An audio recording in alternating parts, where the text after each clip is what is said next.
السلام علیکم ورحمۃ اللہ وبرکاتہ۔ ناظرین محترم، اللہ کے نیک بندوں کی بڑی اونچی شان ہے، بہت اونچا مقام ہے، اور اللہ کے نیک بندوں کا معاملہ یہ رہا ہے کہ وہ حق بات کو بیان کرنے میں کبھی کسی سے ڈرا نہیں کرتے۔ انبیاء کرام کا اگر آپ جائزہ لے لیں اور ان کے بعد آنے والوں کا اگر آپ جائزہ لیں تو آپ کو پتہ چل جائے گا کہ جو اللہ سے ڈرا کرتے ہیں وہ دنیا میں کسی سے ڈرا نہیں کرتے، چاہے وہ وقت کا بادشاہ ہی کیوں نہ ہو۔ آپ کو بتاؤں، حضرت یحییٰ علیہ نبینا علیہ السلام ایک جلیل القدر پیغمبر ہے۔ آپ ہی کے زمانے کے اندر ایک ایسا بادشاہ موجود تھا جو آپ کے زمانے میں تھا، اور اس کی بیوی جو کچھ بوڑھی ہو چکی تھی، حالانکہ اس سے پہلے والے شوہر سے اس کی ایک جوان لڑکی تھی جو کہ دوسرا نکاح اس بادشاہ سے ہوا تھا۔ اب یہ بڑھیا جو بادشاہ کی بیوی تھی بوڑھی ہوتی جا رہی تھی، اس کے دل میں خیال پیدا ہوا کہ میں بوڑھی ہو رہی ہوں، کہیں ایسا نہ ہونے پائے بادشاہ کسی اور خاتون سے نکاح کر لیں اور میری جو سلطنت ہے یہ میری بیٹی کے بجائے کسی اور خاندان میں منتقل ہو جائے۔ اب اسی ارادے کے ساتھ اس نے یہ سوچا کہ کسی نہ کسی طریقے سے میں اپنی بیٹی کا نکاح بادشاہ کے ساتھ کروا دوں۔ حالانکہ بادشاہ کی سوتیلی بیٹی ہو رہی ہے، وہ نکاح کرنے کے لیے بہت زیادہ کوشش میں لگ گئی، اور اس دور کے جلیل القدر پیغمبر حضرت یحییٰ علیہ نبینا علیہ السلام کے پاس اس نے یہ ساری رودات رکھی اور یہ بات کو اس نے بیان کیا کہ میں اپنی بیٹی کا نکاح بادشاہ وقت کے ساتھ کرنا چاہتی ہوں، آپ اجازت دیجیے۔ اللہ اکبر! اللہ کے نبی یہ کیسے اجازت دیتے؟ حضرت یحییٰ علیہ نبینا علیہ السلام نے ارشاد فرمایا کہ یہ نکاح قطعی طور پر نہیں ہو سکتا، یہ نکاح ہرگز نہیں ہو سکتا، اس لیے کہ یہ تو بادشاہ کی بیٹی ہے اور یہ حقیقی بیٹی کی طرح ہے،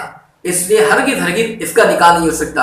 اب بڑھیا خاتون نے جب دیکھا کہ حضرت یحییٰ علیہ السلام جو ہے وہ اس کی بات کو نہیں آپ نے تسلیم کیا، اب وہ دل کے اندر ایک قسم کی جلن اور ایک قسم کی دشمنی لے کر وہاں سے وہ لوٹی اور یہ پلان تیار کرنے لگ گئی کہ جب بھی مجھے موقع ملے گا میں حضرت یحییٰ علیہ السلام سے اس کا انتقام لوں گی، بدلہ لوں گی۔ اللہ اکبر! اور ایک دن وہ بھی آیا کہ جب اس نے اپنی بیٹی کو بڑا سوار کر سجا کر اور بادشاہ کے کمرے کے اندر بھیج دیا۔ بادشاہ بالکل اکیلا تنہا ہے، خلوت کا معاملہ ہے، اور اس عورت نے جو ہے اپنی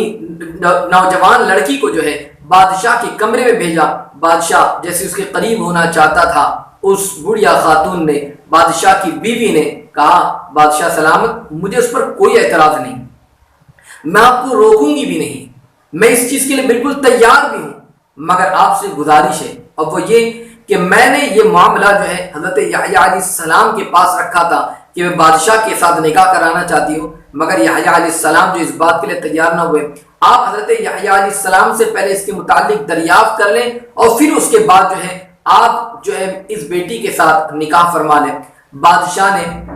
جو ہے اس موقع پر حضرت یحییٰ علیہ السلام کو بلایا، اور بڑھیا خاتون نے ایک عمل یہ کیا کہ اس نے بادشاہ کو خوب شراب پلائی، بادشاہ کو نشے میں دھت کر دیا۔ حضرت یحییٰ علیہ السلام جب تشریف لاتے ہیں اور اس موقع پر جو ہے حضرت یحییٰ علیہ السلام سے پوچھا جاتا ہے کہ اس خاتون کا، یہ جو نوجوان لڑکی ہے، اس کا نکاح جو ہے بادشاہ کرنا چاہتا ہے، اس کے متعلق آپ کیا فرماتے ہیں؟ حضرت یحییٰ علیہ نبینا علیہ السلام نے یہ نہیں دیکھا کہ یہ بادشاہ وقت ہے، یہ نہیں دیکھا کہ یہ اقتدار اس کے ہاتھ میں ہے، یہ نہیں دیکھا کہ پاور اس کے پاس ہے، بلکہ آپ نے اس موقع پر جو ہے حق بات کو واضح انداز میں بیان فرمایا۔ ارشاد فرمایا، اے بادشاہ، یہ تیری بیٹی کی طرح ہے، حقیقی بیٹی کی طرح ہے، اس سے تیرا نکاح ہرگز نہیں ہو سکتا،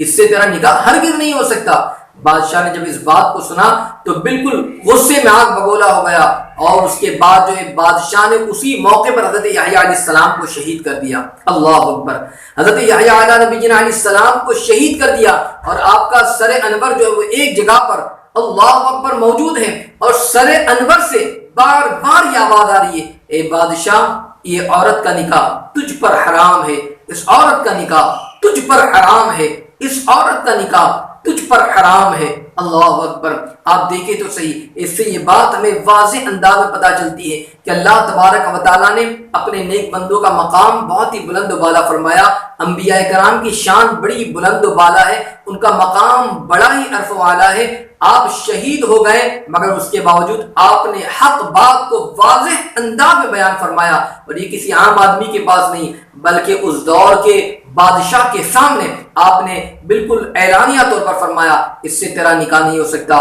تو اس سے اس بات کا آپ اندازہ لگائیے کہ اللہ کے نبیوں کی بڑی شان ہوا کرتی ہے، اللہ کے نیک بندوں کا بڑا اونچا مقام ہوا کرتا ہے۔ ہمیں چاہیے کہ ہم بھی ان کے نقش قدم پر چلتے ہوئے کبھی کوئی ایسی بات آ جائے اور حق بات کو بیان کرنا ہو تو پھر یہ نہ دیکھیں کہ یہ بڑا مالک آدمی ہے، یہ بڑا پیسے والا ہے، دولت مند ہے، یا اس کے پاس پاور ہے، بلکہ اللہ تبارک و تعالیٰ سے ڈرتے ہوئے حق بات کو واضح انداز میں بیان کرے۔ اللہ رب العزت ہم تمام کو عمل کرنے کی توفیق عطا فرمائے۔ السلام علیکم۔